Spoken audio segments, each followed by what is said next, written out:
Clash for you, my nigga. 140 for the rebel.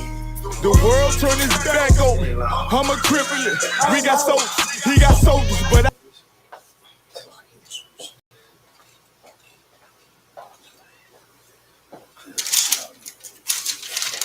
It's the screen I'm supposed to play it from right here.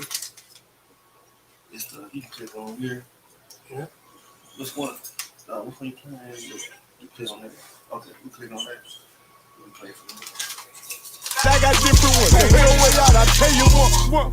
Don't pray for nothing. Sin and curse.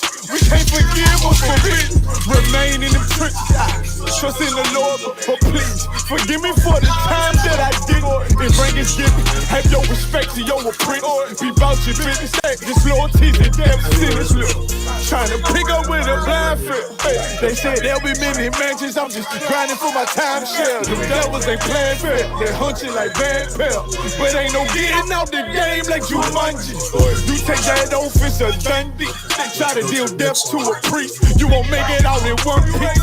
So you can stand. Just make sure you got the heart. Say your name 3 times and it's death to his partner. So how you feel about this truth I done shown? This ain't the like you think, little nigga. I should want even your own people go this zone. And the Lord said they hate you for my name, so you better keep it on. Ain't no more guessing, ain't no more questions. Make sure my election till I'm tucked away like George Jetson. Murder for capital, now it's murder at the Capitol. The world is amazement, we like fuck 'em, raise it, raise it. I pity those watching life as it goes by. Be giving mercy in this life, I don't know why. In pump smoke, never try to. They dead at home, my brother be the dead, it's sold out on. He's a photo, salute my nigga.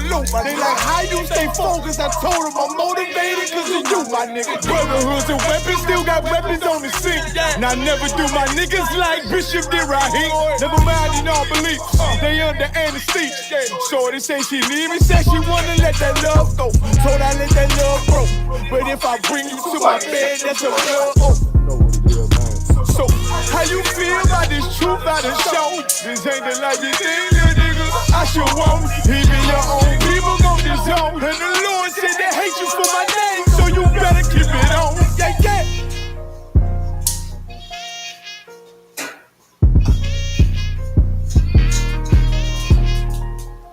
That's like that.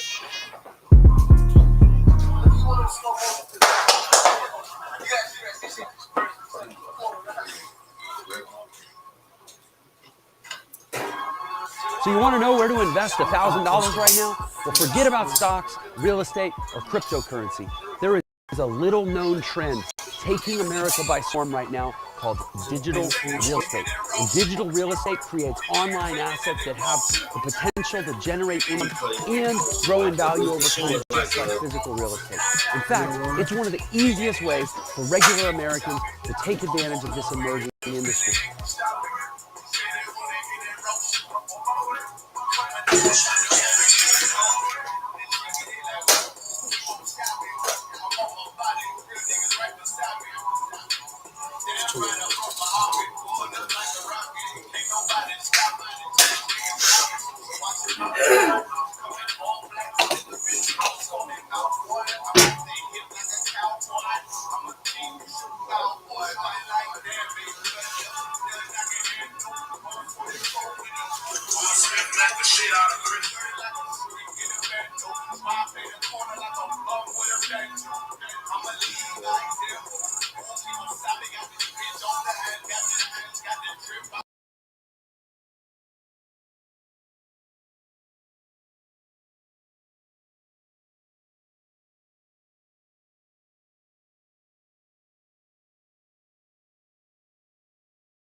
All right, this is the Tuesday Brotherhood class. Let's clap it up.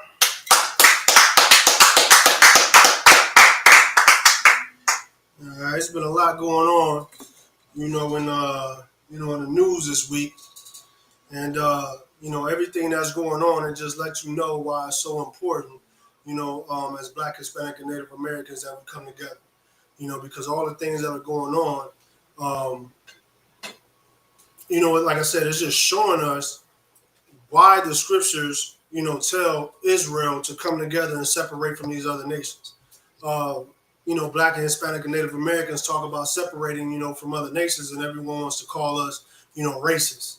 Everyone wants to, call us, a hate group, and all those things, just because we teach Black, Hispanic, and Native Americans to separate from all these other nations. What's ironic about it is, no one calls, these other nations, hate groups when they separate, from these other nations and they come together amongst their own people. Right. And that's the only thing that we're teaching is to come together with our own people. Because, again, just look in the news. What was the kid's name, who shot up the grocery store? Gentry. Peyton Gentry. You know what I'm saying? Like just look at that kid went into a black community and shot up a black community. You know what I'm saying? But you see us and we try to integrate ourselves and we try to attach ourselves, to these other nations when, these other nations, for 500 years, they've been trying to destroy us. They've been trying to kill us. When is the last time you heard of a black man, going and into a white neighborhood or another, neighborhood and doing a mass shooting? Right.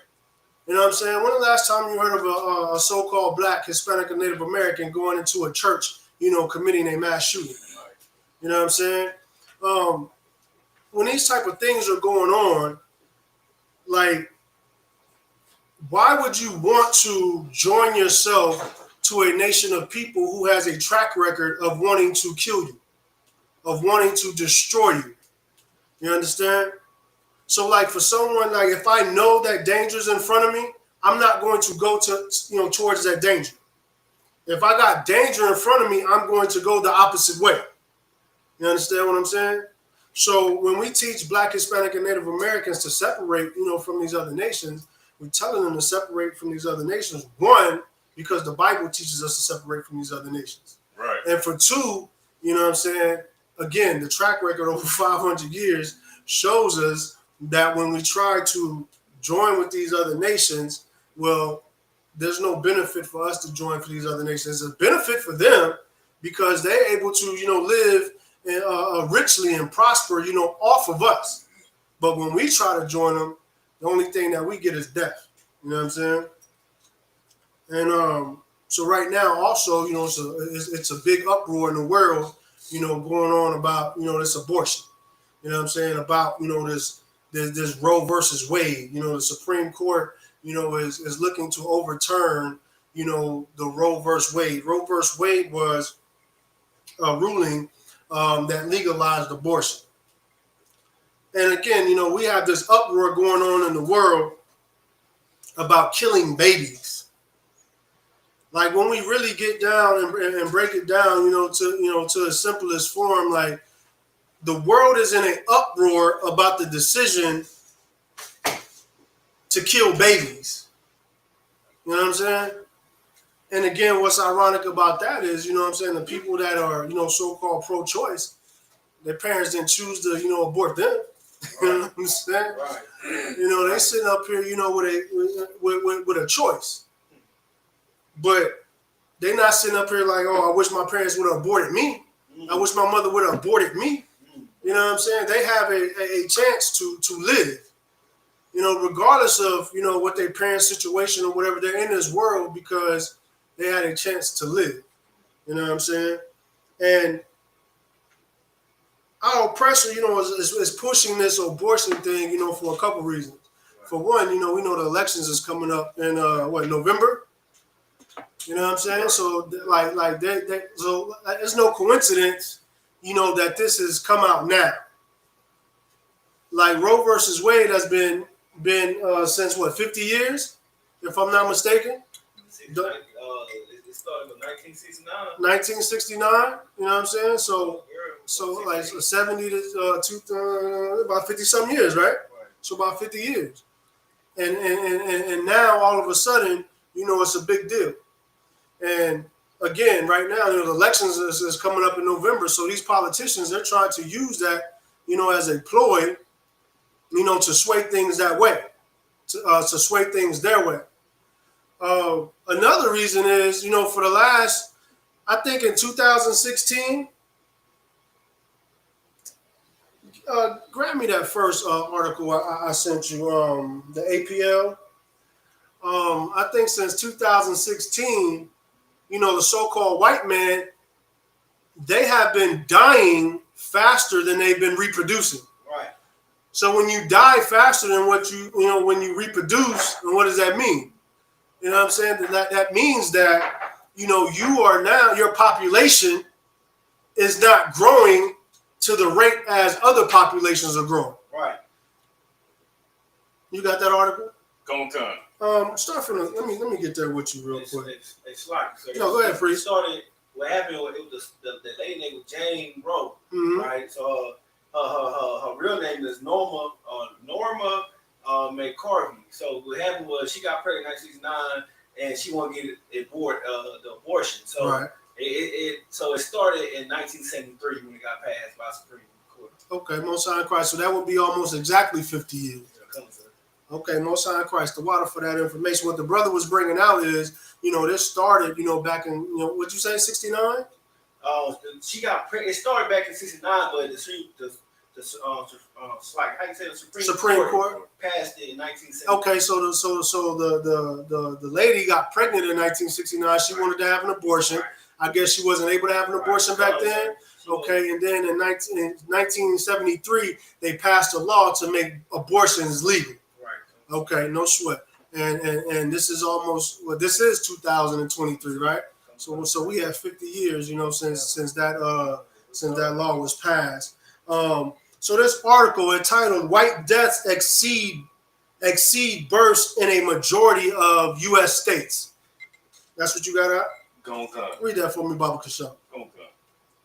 In 2016, more non-Hispanic whites died. More who? More non-Hispanic whites. Non-Hispanic whites. So they're making a distinction. They letting you know these were non-Hispanic whites. Go ahead. Died than were born in 26 states. More than at any time in U.S. history. Some 179 million residents, or roughly 56% of the U.S. population, lived in these 26 states. In contrast, so what they're saying is these so-called white people in 2016, they were dying, more than they were producing in 26 states. All right, go ahead and pick up where you left off. In contrast, non-Hispanic whites, hereafter referred to as white, deaths exceeded births in just 4 states in 2004, and it's in 17 as recently as 2014. So from 2004 up into 2016, it was just 4 states, right? So, it was a few states, and then by, 2016, it was 4 times the states. Pick up where you left off. Okay. White deaths also exceeded white births in the nation as a whole for the first time in U.S. history in 2016. So that was for the first time. So you don't think they start opening their eyes? You don't think they start paying attention to what's going on? So they say, we are dying faster, than we're producing. And now what do we have now in 2016? 2023. We got abortion clinics all over the country, but who neighborhoods are they in? Right. In the hood. They in the ghettos, in the hoods. You know what I'm saying? Where the so-called Black, Hispanic, and Native Americans are. Right. Why is that? Why are these abortion clinics put in our neighborhoods? Why are they not put in these other neighborhoods? Because they already know that they're dying faster. So what do? Oh no, we can't have this. We have to do something about this. Right. So what do? They start putting abortion clinics in Black, Hispanic, and Native American neighborhoods, and they start pushing this women's right, to have abortions. You know what I'm saying? They start pushing this. I read a post earlier this week. It said, if you don't have a fetus, keep your mouth shut. So now the man doesn't have no say-so, and it doesn't even matter. But I bet you this, as soon as they get pregnant and choose to have the baby, they put that man on child support, right? Right. You know what I'm saying? A man don't have no say-so. It's the woman's body. It's her prerogative when she wants to have an abortion. Right. But if she chooses not to have an abortion, it's her prerogative to put that man on child support, right? So, Lockie, go ahead and read a little bit more on that. Okay. When births fail to keep pace with deaths, a region is said to have a natural decrease in population. A natural what? A natural decrease in population. So when that happens, when you start dying faster than you produce, you'll start to have a natural decrease. It's called a natural decrease. Right. So because they're having a natural decrease, now they want to put abortion clinics in our neighborhoods, and push this abortion. So now we can have a decrease. But the thing about our decrease is ain't nothing natural about it. You know what I'm saying? Listen, to put it in plain and simple terms, it's murder. Right. You understand? And listen. And another funny thing about it is all these ones that are pro-choice, all these sisters that are choosing, to have abortions, what do they classify? What do they call themselves? Anybody? Feminists. Go ahead, please. Oh, feminists, right? Well, the word I'm looking for is Christians. Right. You know what I'm saying? That's right. All of these, women, and all of these pro-choice, whoever, they identify as Christians, right? If you're a Christian, what is that supposed to mean? We know in the truth, but what is it supposed to mean being a Christian? Go ahead, priest. Means you're Christ-like. You're supposed to be Christ-like, right? Right. Listen, did Christ follow the commandments? Right. What is one of the commandments? Thou shalt not kill. Thou shalt not kill. Right. You understand? But because America says, hey, it's your choice, you can do, what you want to do, now it makes killing okay. And let's clarify that real quick because I want to break it down for you because the thing about it is all murder is killing. Right. But all killing is not murder. Right. You understand? Lock it. How do we eat? Kill it. We have to kill. You know what I'm saying? You eat what you kill. Right. Is that murder? No. That's not murder. You know what I'm saying? You are killing so you could provide substance for yourself so that you and your family can live. And doesn't the Bible, talk about slaughtering, animals, how to slaughter them, all that, right? Right. And the scriptures say, the Most High is not an author of confusion, right? So what we have to understand is all murder is killing, but all killing is not murder. Right. But when you decide, to terminate, a baby's life, and I don't want to hear none of that, crap about at a certain age it has no brain, it doesn't have this. Listen, when you find a drop of water on Mars, they say it's what? It's life. Right? It's life. Right? That's what am I tripping? Wow. That's what they say, right? It's life, right? But now, when you have something growing inside of you, which is classified as a life, now when they say that you can terminate it, now it's not living because it didn't have a brain. Listen, Christians will make up all excuses in the playbook to justify their wickedness. Right.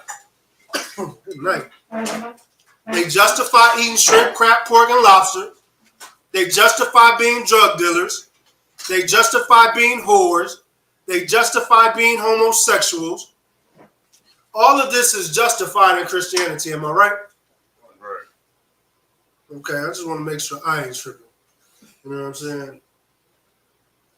But listen, the scriptures say there's no new thing under the sun, right? The things that were written aforetime are written for our learning. Don't we read in the scriptures in Exodus? Matter of fact, let me get Exodus 1 and 12. Don't we read about, how, Pharaoh, wanted to kill all the Israelite, boys? Right. Don't we read about, how he told the midwives to kill all the boys? Our oppressor, trying to exterminate us. Our oppressor, trying to murder us, like it's nothing new. Like this has been going on, since ancient Egypt. Right. There's no new thing under the sun. You got that, Bree? Read that for me, Baba Kushal. We start at 12, you go to 9. You start at 9, Baba Kushal. The water. Book of Exodus, chapter 1, verse 9. And he said unto his people, behold, the people of the children of Israel are more and mightier than we. So, listen, Pharaoh, the Egyptians are saying that the children of Israel are more and mightier than we. What is that devil, writing his manifesto? Listen, the replacement theory, they're going to grow and they're going to be in a position where they start taking over our lands. Right. They're going to start, taking over everything that we possess. Right. But y'all got that Frankenstein and Murray, y'all got that on fire right now. You know what I'm saying? Most sound crazy. Nah, y'all too wild. You know what I'm saying? Y'all got it like it's supposed to be. I take a water too, but you know what I'm saying? Hey, no, I'm gonna just start calling y'all brothers Yeshaya Jr. You know what I'm saying? Baba Kashal, you know what I'm saying? You don't mind. Hey, the water, please. Check something out. No, go ahead, please. It's like if I could real quick. Yeah, I'm right. Like it's crazy because like in the scripture, like what we just brought out in this article is the exact same thing that they saying in the scripture. Like they become like they dying off at a alarming rate, and all we do is have babies. That's it. Black people, slightly. That's why I brought it out, because what do we call America? Don't we call it spiritual Egypt? Right. You look on the back of a dollar bill, you got what? Pyramids. Right. You got pharaohs, sitting in chairs, What do you see when you go to Washington, D.C.? You got their forefathers sitting, down in chairs. All that is representative, of ancient Egypt. You got phalluses in Washington, D.C. You got phalluses in Washington, D.C. mimicking Egypt, right? The United States of America is modern day Egypt. Just like Egypt had the children of Israel into slavery, America says we're going to become a great nation like Egypt by taking the children of Israel and putting them in slavery in America. You understand? America is trying to pattern itself, not trying. They have done a damn good job of patterning themselves after ancient Egypt. What made ancient Egypt great? Anybody? Go ahead, priest. Us, like our laborers. We made ancient Israel great. You know what I'm saying? Joseph went into Israel and everything went from Salakia. What I say? Salakia. Ancient Egypt, you know what I'm saying? And made Egypt great. Children of Israel were taken into slavery in ancient Egypt and made Egypt great. Right. We were taken into America. Who built America? No one can deny this. When you ask anybody, I don't care if you're white, black, Japanese, Chinese, Arabic, who made America great? Israelites. Israelites made America great. America was built off the back of the slaves. Egypt was built off the back of the slaves. You understand? So just taking it back, you know what I'm saying? Damn right what you said, you know what I'm saying?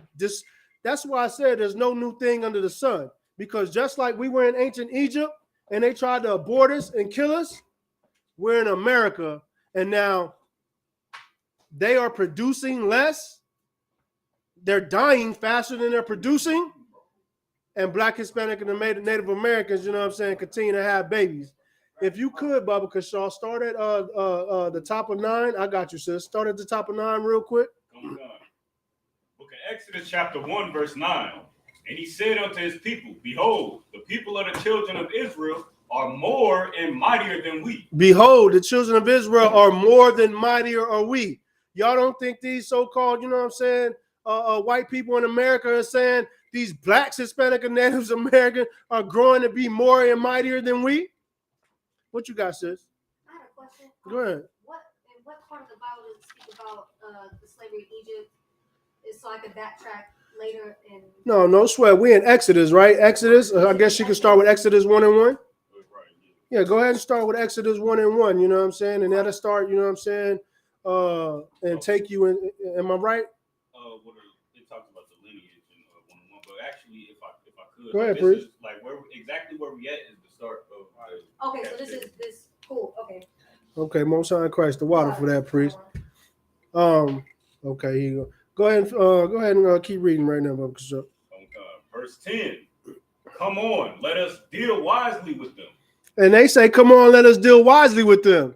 It's not building abortion clinics and pushing, you know what I'm saying, this abortion stuff. Is that not dealing wisely with us? It's dealing wisely on their part. You know what I'm saying? Because now they have to come at an angle. You know what I'm saying? They can't just come out and say, we want to murder Black, Hispanic, and Native American babies. Right. So now they have to say, women, you have a choice. You know what I'm saying? Like, listen, you don't have to carry that baby if you don't want it. If you don't think that you want that baby, if you're not, if you don't think that baby's going to have a good life, or, if something terrible happened to you, you were raped, or, or whatever the circumstances is, if you don't want this baby, it's lawful. You can terminate your pregnancy. Is that not dealing wisely with us? It's wise on their part, right? Right. There you go. Persuasion. You feel me? Go ahead, priest. So like, if I could, it's crazy because they convince you. They say, you know what I'm saying, if you don't, like you said, if you don't think that your baby's gonna have a good life, then you could terminate the pregnancy, and then they put you in every position for not only your baby not only for you to have a, you know what I'm saying, a hard, terrible life, but for your baby, like you were saying, like it's you know what I'm saying, it's persuaded, it's put you in a position to kill your babies. Like, right, and that's exactly right. You know what I'm saying? Like I say, the scriptures say, you know what I'm saying, we are dealing with the most cunning beast in the field. And we know sometimes when the Bible talks about beasts, that is a metaphor for men. You know what I'm saying? And so the way that this, so-called white man, our oppressor, has dealt with us over 500 years, you know what I'm saying? Just look at it. You know what I'm saying? They go from, blatantly, you know what I'm saying, just outright trying to destroy us, kill us, hang us on trees, rape our women, hard bondage, slavery. They go from all of that to now, trying to be subtle, you know what I'm saying? And coming up with different ways to commit warfare against us, coming up with different ways, to try to destroy us. You understand? All right. But let me tell you, keep reading that. Don't come. Let us deal wisely with them, lest they multiply, and it come to pass that when there falleth out any war, they join also unto our enemies. What is the so-called oppressor, the so-called white man today? What is his biggest fear? Listen, man, if these Black, Hispanic, and Native Americans come together, well, they're no longer the minority separated. Now we are the minority. Right. And now they can do what? They join also unto our enemies and fight against us. They scared that we're going to fight against them. You know what I'm saying? Fight against them, overcome them. I mean, that's what that, that boy, was bring that shot up, grocery store. That's basically what he put in his manifesto, right? Right. Like, hold on now. Like, they starting to, get above us and rise, hold on. We got to take the Negroes out. Like, we can't let these niggas get above us. We got to do something. And that boy took it into his own hands and tried to start something. Right? He ain't the first, and he's not going to be the last. You know what I'm saying? Go ahead, priest. I don't know if y'all know this, but that's like that what Pharaoh did with the, with the Hebrew Israelites. Like they grown too many. They doing too much. They out here just multiplying. That's exactly the scripture that we read now. You know what I'm saying? But go ahead and finish that out. No, you Tawab. And so get them up out of the land. Get them up out the land. Get them up out the land. We are dying faster than we producing. These niggas over here, you know what I'm saying? They making babies, you know what I'm saying? Like it ain't nothing. They're gonna start, you know what I'm saying, to grow, be more mightier and be more powerful than us. Right. You know what I'm saying? Go ahead, Pri. The replacement theory isn't even actually theory, it's real. We're making more babies than them, and we are on crack, drug addicts, surviving the streets, gangs, and police brutality, right. And we still multiplying. You know why it's replacement theory? Because they don't want to admit it, you know what I'm saying? Because they don't want to admit it. They can't come out in public and say, listen, man, they finna take over everything. You know what I'm saying? Like they they becoming above us. Right. And they're not gonna come out, you know what I'm saying, and say that. So what they're gonna come with is that replacement theory. Go ahead, Pri. If I could, but what's so deep about it is it's not our fault that y'all don't want to have babies with that white woman. That's not our fault. Why are you shooting up our grocery store, killing our grandfathers and grandmothers? Right. Because a white woman don't want to sleep with you? That's not my business, man. No, right. And that's the hatred and evil built inside of this devil, the oppressor that the Bible speaks of, man. Right. They would kill you for something that's his fault. Right. It's his fault that he can't reproduce. Right. It's his fault that white woman don't like how he talk or how he walk or the boots. I don't know what they do. Right. You know what I'm saying? They whatever they do. Right. And he's got to write a 180-page manifesto like a psychopath. Right. Like that they are. Like he is. Right. Very correct. And go out and go shoot up the white woman's mall or whatever, man. Right. She's the one who won't sleep with you. Right. She's the one who won't have your babies and read your manifesto so she can realize, oh yeah, we are not populating correctly. It's like no, the water, and the thing about that is, what's heavy about it is like they're so prideful and so much of idiots that they think that they can stop God's plan. Right. Because this is God's plan. What 50 Cent say? What 50 Cent say? This ain't what did he say? This is my Slovakia. What did he say? He said, this is God's plans, homie. This ain't mine. You know what I'm saying? Yeah, that's it. This is God's plan, homie. This ain't mine. You're right. Them not being able to reproduce, you know what I'm saying? Like, the Lord is doing that. That's a fact. Because the Lord say what? That at some point they're going to be wiped off the face of the earth. Right. You know what I'm saying? And we're looking at biblical prophecy. We're looking at the beginning of it. You know what I'm saying? Right. Because if this continues like this and they're dying faster than they're going to reproduce, somebody blow my mind. What's going to happen? They're going to go extinct. They're going to become extinct. Is that not what the Bible says? Right. But before they go extinct, they're going to what? Serve. They're going to serve out their punishment. You know what I'm saying? The Lord is going to make them serve out their punishment, and then they're going to go extinct. But no, I mean, that's what's heavy about that, because I just wanted to bring that out, because that's what happened, in ancient Egypt. But y'all know something else that's heavy? Keep reading that out. I want to get to the part about where the midwives. Yeah, kind of. You can go where Pharaoh told the midwives, to kill the male children.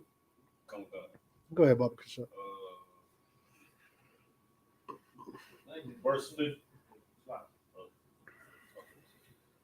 Book of Exodus, chapter 1, verse 15. And the king of Egypt spake to the Hebrew midwives, of which the name of the one was Shipra, and the name of the other was Pur. And he said, when ye do the office of a midwife to the Hebrew woman, and see them upon the stools, if it be a son, then ye shall kill him. So he told the midwives, like, hey, listen, you do this office of the midwives. When these Hebrew women have sons, you kill them. Read. But if it be a daughter, then she shall live. But if it be a daughter, then she shall live. I mean, y'all see that? You know what I'm saying? Like so what is that doing? If you're going to kill all the male children, but then you're going to let the females live, what is that doing? That's done. Go ahead. No, go ahead. You got it. Oh, no, it's making sure that our lineage, no longer go on, because our lineage is through the men. They're trying to cut off our lineage and trying to do what? If I could, they're trying to limit our birth rate. Limit our birth rate and do what to theirs? And so that theirs can get ahead of ours. Get ahead of us, because if they ain't got nothing but women, what eventually is going? I mean, if we don't have nothing but women, what eventually is going to happen? I mean, you can't marry everybody. What's going to eventually happen is their race is going to start mixing with our race. Right. And so now, you know what I'm saying? What does that do? That exalts their race over our race. Because as people in the world will call it mixed, but us in the truth, we know that you are the seed of what? You're the seed of your father. So it doesn't matter if you're an Israelite woman. If you sleep with a so-called white man, then your baby is what? Your baby is a so-called white baby, because the seed is what gives life. And that's the most important thing right here. A woman is saying, oh, it's my body. I have the right. I have the choice. It's nobody else's. But that seed came from where? A man. If you plant a seed anywhere, something is going to grow in that. If you plant an apple seed here in America, what's going to grow? An apple tree. If I plant an apple seed in China, what's going to grow? An apple tree. So that man, I don't care what woman he plants his seed in, that is going to become an Israelite child. That seed belongs to that man. So for that woman to have that pride, you know why she has that pride? Let me get John 8:44.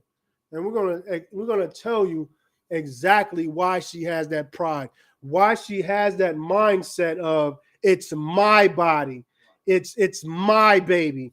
I have the right. You don't have a right to tell me what to do. You got that, priest? Go ahead and read that for me, Baba Kashaw. Book of John, chapter 8, verse 44. Ye are of your father, the devil. Because after slavery, after 500 years, our father has become America. Right. Our father has become our so-called oppressor. And our oppressor, it says what? Ye are of your father, the devil. We have became the children of our father, the devil. before we all found this truth, we would commit all kind of wickedness, all kind of abomination. Because why? Ye are of your father the devil. Because we are of our father the devil. Read. And the lust of your father you will do. And the lust of our father we shall do. The so-called white man wants to kill Black, Hispanic, and Native Americans. And because we have the lust of our father, now we want to kill our babies, our Black, Hispanic, and Native American children. But what's so heavy about it is, go ahead and finish on that. He was a murderer from the beginning. He was a murderer from the beginning. That's his nature. Right. His nature is to murder. So now we have taken on his nature and we have become murderers. That's why, you know what I'm saying, a Black woman could not even think twice and say, I don't give a damn what you say. It's my body. I don't care. You don't have no right to tell me what to do, because her father was a murderer from the beginning. Now she becomes a murderer. Us as Black men killing each other.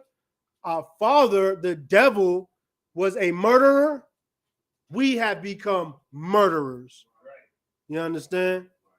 Go back to Exodus, Bubba Kashawn, pick up where you left off.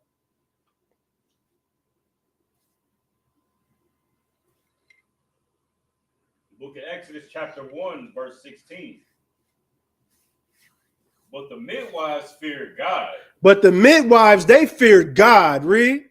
And did not as the king of Egypt commanded them. And they didn't abort them babies because they didn't listen to their so-called oppressor, the Egyptians. They didn't listen to him. Here in America, we listen to the so-called white man, our oppressor. But our women back in those days, they didn't listen to the oppressor. They did what? So like if they didn't what? But the midwives feared God and did not as the king of Egypt commanded them. They feared God. They didn't do what the king commanded. They didn't abort those babies, read. But saved the men, children alive. But they saved the men, children alive. And because they saved that men, children alive, Moses was born. Because they chose not to abort those babies, Moses was born to lead the Israelites out of captivity from the Egyptians. Because our women back then didn't abort our babies, the greatest man to walk the face of this planet was born, whom the world ignorantly calls Jesus Christ. Because our women chose not to abort our babies. So listen, Black, Hispanic, and Native American women, next time you think about aborting that baby, think about who you might be aborting. And think about, you know what I'm saying? Think about how you don't have no fear for the Lord. You're not fearing the Lord. You are listening to your oppressor. And because when you start to listen to your oppressor, you make yourself an enemy of the Lord. And if you make yourself an enemy of the one, you know what I'm saying, who creates, you know what I'm saying, body and spirit, he can take you out anytime he wants to take you out. Then what is your oppressor going to do for you then?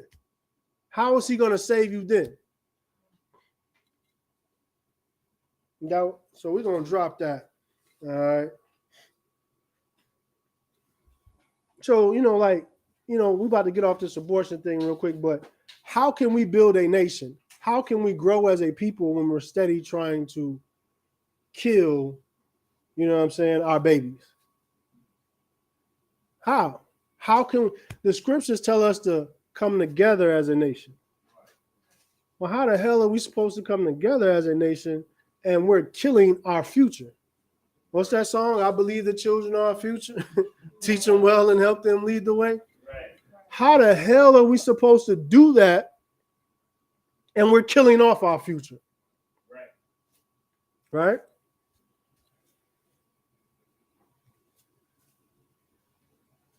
All right, let's drop all of that. But that's just going into, why it's just so important, to come together as Black, Hispanic, and Native Americans. Because if we don't come together and protect each other, if we don't come together and protect our children, let our so-called oppressor have his way. He's going to exterminate us. Right. Let the so-called oppressor have his way because he's dying quicker than he's producing. You don't think that he wants that for us? So if we let the oppressor have his way, they're going to exterminate the hell out of us too. You know what I'm saying? I mean, that's what they're doing now. It's not that he's going to do it. That's what they're doing now. And that's why as Black, Hispanic, and Native Americans, like, we have to stick together. Right. Because this is just a example of how our enemies wants to destroy us.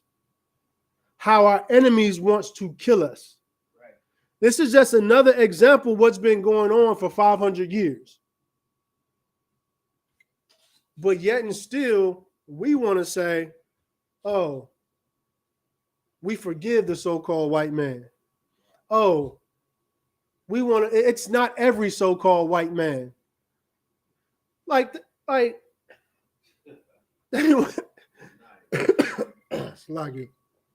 want to try to single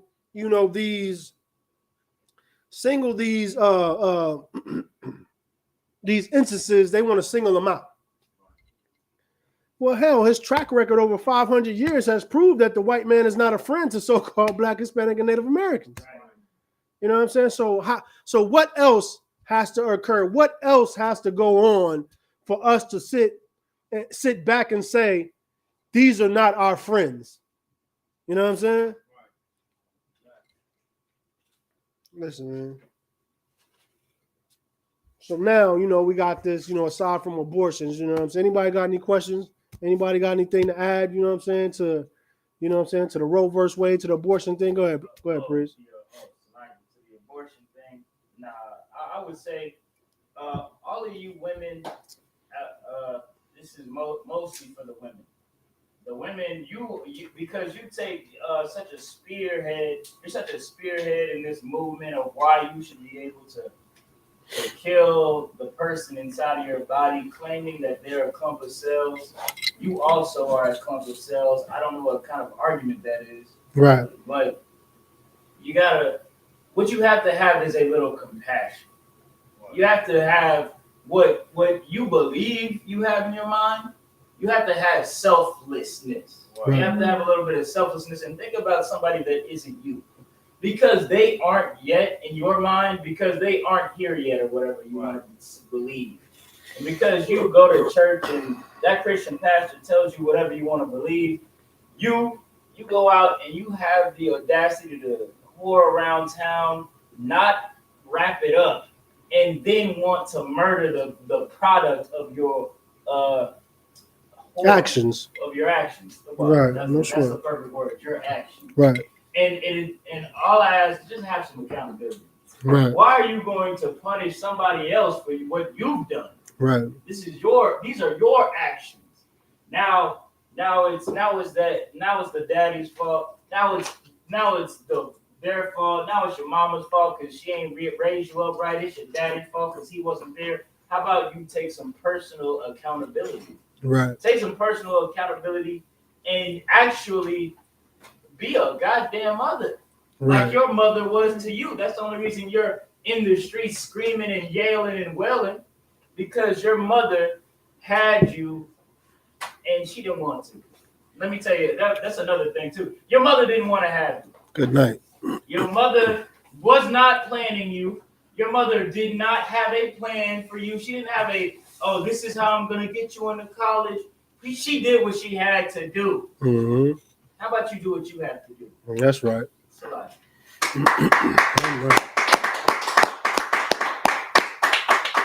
But just to touch on what you said, Priest, like what stuck out to me is you said that, these women should have selflessness. Right. Well, America and the Christian church, they don't teach selflessness. You know what I'm saying? Right. They teach selfishness. That's right. You understand? Right.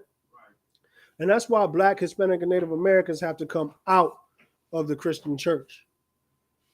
Because look at where the Christian church has gotten us. In 2023, look at where the Christian church has gotten us. I mean, we almost as destroyed as we ever been. And if it wasn't for Commanding General Yohana, who the hell knows where we would be? That's right. That's right. You know what I'm saying? That's right. Like, just imagine if the Israelite School of Universal Practical Knowledge wasn't here. Everybody would be out, you know what I'm saying, just doing whatever. It would look. It would be, you know what I'm saying, like back before the Lord gave Adam the breath of life. You know what I'm saying? Everybody just be doing whatever the hell they wanted to do. You understand? And so, you know what I'm saying, the water, you know what I'm saying, or Barakatah Yahweh Shah, you know what I'm saying, for Commanding General Yohana. You know what I'm saying? Because, again, if it wasn't for him, you know, we would be out here just, you know, doing whatever the hell we want to do. You know what I'm saying? And we wouldn't have no, you know, we wouldn't have no path to salvation. You understand? All right. So now, you know, we got this, you know, this, you know, so-called, you know, well, Salakia, we got this, this devil, you know what I'm saying, who chooses this racist, you know, who chooses to drive 3 to 5 hours from where he stays up to Buffalo, New York. Right. And then he chooses to go into a black community and he chooses to murder 10 black people. Right. What, he wounded 15 people? Yeah, 15. Killed 10? Listen, the Lord is showing Black, Hispanic, and Native Americans why they need to come together. The Lord is showing you why he told you to separate from these other nations.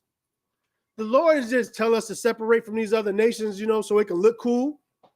The Lord is telling us to separate from these other nations because what's happening to us and then what's going to happen to them. Let me get Lamentations 4:18, Bubba Kashaw.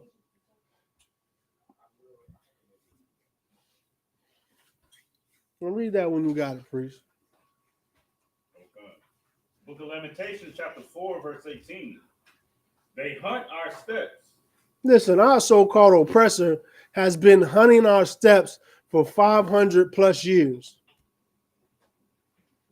We've been getting gunned down in the street. We've been getting gunned down in our homes. You know what I'm saying? Now we're getting gunned down in the grocery stores. Read. They hunt our steps that we cannot go in our streets. Listen, we can't even go to the grocery store no more. We can't even, you know what I'm saying, send our children to school no more. Read. Our end is near. Our days are fulfilled, for our end is come. Listen, these are the signs of the times. Because all of these things are happening, the Lord said these things and greater has to happen. Right. These things has to happen. But when we see these things happening, we know that our end is what? Our end is near. Our days are fulfilled, for our end is come. Our end is near, you know what I'm saying? For our days have come. What days have come? The salvation of Black, Hispanic, and Native Americans. That's why we come out here and warn our people. We come out here to teach salvation. We come out here to teach Black, Hispanic, and Native Americans to turn away from their wickedness. Because the Lord has a judgment coming on this earth. And the Lord wants to save his people. He wants to bring salvation to Black, Hispanic, and Native Americans. But in order for you to receive salvation, you have to turn away from your wickedness. You have to take yourself out of America. You have to turn away from the ways of America. Because if you don't turn away from your ways of America, you can be getting gunned down in a grocery store. You can be getting gunned down in the street. You can be having someone who's labeled as a peace officer, someone who is supposed to serve and protect. You can have them put their knees on your neck and murder you if you don't turn away from your wicked ways. Right. You understand? And all of this, listen, let's look at all this stuff that's just going on. It's just something right after another, back to back to back to back. Right. The Lord is trying to warn you. If this is not a warning, I don't know what is. Right.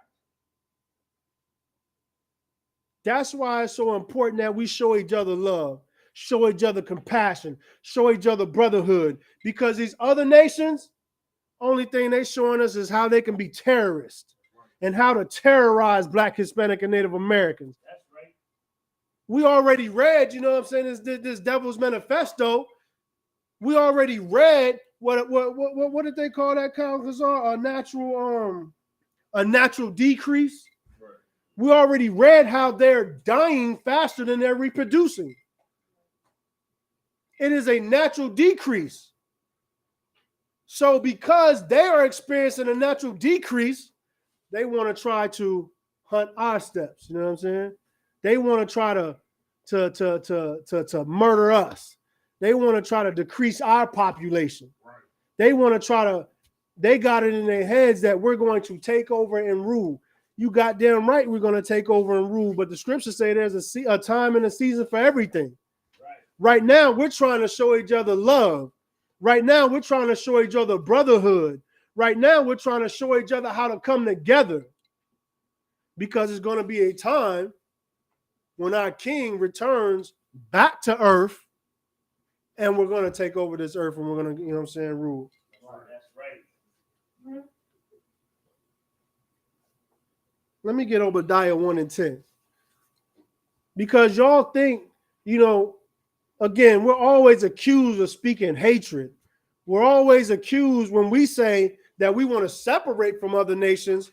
We're always accused of being a racist. Listen, it is common sense. It is by nature to flee from danger. Right. No one has to teach you to flee from danger. That is a natural instinct. But because here in America, because we suffer from Stockholm syndrome, now we don't know how to flee from danger. And on the contrary, it's the opposite. We run to danger. Right. We're running to the very people that are trying to take us out. We're running to the very people that are committing harm against us. Go ahead, priest. If I could, you know, the video was so heavy because in Buffalo, while he was shooting up every Black Hispanic person he saw in the path, right? When he got to that counter with that white boy, like, oh, don't shoot me. He was like, oh, sorry. And I thought that's what he said, priest. He said sorry, right? Right. He was like, oh, sorry. Like, that's go back. Every beast loves his own. Right. You know what I mean? We understand these people do not love us, man. They are beasts of the field. Right. Like, these people are bloodthirsty creatures, man. You know what I'm saying? It's like, Yeah, that's what the scriptures say. You know what I'm saying? You are your father, the devil, the lust of your father with thee. He was a murderer from the beginning. right. Go ahead, priest. If I could, a little message to all you Christians and you preachers out there, you're wrong again. You know, love has yet to prevail. Where's that love for the oppressor that you hold so dear since Martin Luther King taught you? Right. What has it gotten us? Right. Even Christian pastors have said they're tired of the abuse that we have suffered in this country and on this planet to this day, man. Right. It's a goddamn shame. Racism is still prevalent as it has ever been. It's never going to go away. No matter how much voting you do, no matter how much praying and you pray that the oppressor love you, no matter how much you sleep with white women or whatever the case might be, none of that it's all in vain. What you want is something that your enemy does not want, and that's to get along. Your enemy wants war. Your enemy wants to destroy you and to stand over you, not stand next to you. And look, let's say you like them or whatever. Just have enough what you said earlier, have enough self-preservation, enough instinct to keep yourself alive, to be like, well, if he's looking at me like that, well, I can't just be with him. I can't be around him. I got to separate and segregate or whatever the case might be. as the Bible would call it, you gotta be holy. You gotta be holy and set apart. That's what the Bible would call it. But you would rather fling yourself into the jaws of a dragon and quite literally the devil that the Bible speaks of. That's right. Because of a false doctrine. Right. Because of Martin Luther King's lust. You're literally killing us. You've killed. This blood is not only on the hands of this Edomite young man, or whatever the case might be. It's also on the hands of all of you preachers out there who tell us that God loves everybody. It's on the hands of all of you, it's on the hands of T.D. Jakes, Creflo Dollar, all of them. It's on all of their hands because they have lied to us. They have lied to us about how to live, about how to survive in this world. They say when your school gets shot up, turn the other cheek so it can get shot up too. Well, I'm about tired of getting shot up. I don't know about you. Right. Are you going to keep singing and praise dancing in the Christian church, or are you going to change? Right. Are you actually going to change what you do, how you act, and actually realize that he's been lying to you from the beginning? Right. So no sweat, Pre. What's that song? Love Don't Live Here Anymore. right. Listen, for Black, Hispanic, and Native Americans, love ain't never been in America. For Black, Hispanic, and Native Americans, we came over here, you know what I'm saying, being put on auction blocks. We came over here, you know, being raped, being robbed, being murdered, our children taken from us, our children sold. When has love ever been in America for Black, Hispanic, and Native Americans?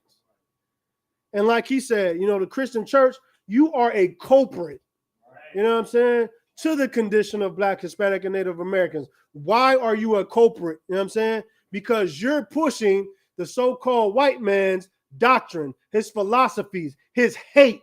You know what I'm saying? You're pushing that on Black, Hispanic, and Native Americans. And it's just like we discussed earlier, you know what I'm saying? They found a way to deal wisely with us. You know what I'm saying? And now what they've done is they've taken our leaders, because they say, you know, we're not going to deal with the masses. How do we control the masses? We control their leaders, because now the leaders will control the masses. And so we put destruction in the mind of the leaders, and the leaders are going to destroy the masses. And that's why in 2023, you know what I'm saying, we as Black, Hispanic, and Native Americans are destroyed. That's why we have to, you know, that's why the Israelite School of Universal Practical Knowledge has to tell you, you know what I'm saying, to hell with that. You know what I'm saying, to love another Black, Hispanic, and Native American, to have compassion for another Black, Hispanic, and Native American, because your oppressor wants death for you. Right. And so this kid, like, would we call this kid a racist?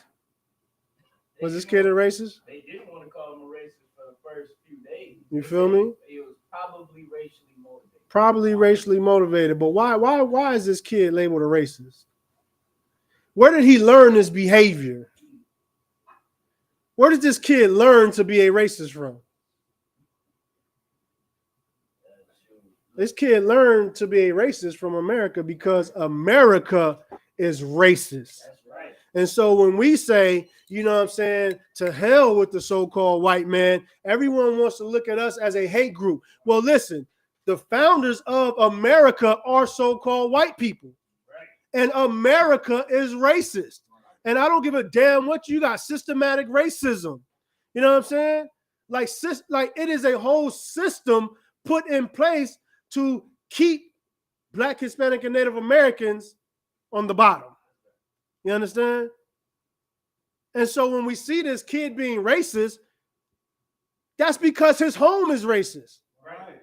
That's because, you know what I'm saying, his country is racist. That's right. So, you know what I'm saying, it's nothing for us to say, you know what I'm saying, that we live in a racist country. America is racist. Go ahead, Priest. That's heavy, man. Somebody, if I could, man. You know, it's interesting, you know, the brother that spoke to him like the day before, right? I don't know if y'all watched that interview. It was a brother that ran into him, and he was talking about how he had a conversation with him. He said he had genius written on his shirt, and he wanted to find out if he was a genius, and thought he was a genius and all that. And he said he never expected him to see him come up there and do that the next day. Right? And he said he was surprised by it. But, like, I thought about it, man, and I was like, that white boy did what he did because he has love for his people, man. Exactly. He got brotherhood for his people, you understand? He sees his people in crisis. He sees the declining birth rates, his people in crisis. And he said, I got to take action. I got to rally my people together, you understand? And we know that the Lord blessed Esau with the sword. Right. So he showed love for his people the way that the blessing with the blessing that the Lord gave him, which is the sword, which is to murder and to shed blood, man. You understand? But for us as Blacks, Hispanics, and Native Indians, what are we doing to show that we love our people? What links are we willing to go to? You understand? Because the Lord didn't tell us to go out there and kill nobody. Right. But he did tell us to gather together, though, man. Right. You understand what I'm saying? And that's why what you bring out is so heavy, man, because brotherhood is everything, man. If that white boy could go out there and show that he loves his people like that, why can't we show that same kind of love in the way that our king taught us how to do it, man? Good night. You know what I'm saying? Good night. No, that was heavy what that priest brought out, because what he was saying is that so-called devil loved his people so much. He's seen what was going on. He's seen the declining, of his nation. And he loved his nation so much that he was willing to go kill. He was willing, he was willing to strike a match. He was willing to strike a match to set a flame. So when he struck that match, he was hoping that fire caught on, and he's hoping that more people go in grocery stores and kill black people. He's hoping that more, so-called white people pick up guns and go murder so-called Black, Hispanic, and Native Americans. And like the priest brought out, the Lord didn't tell us to go pick up no guns and murder nobody. That's why they can call us a hate group all they want. But let them tell us, what kind of violence have we ever committed? Since we've been established since 1969, what violence have we ever committed?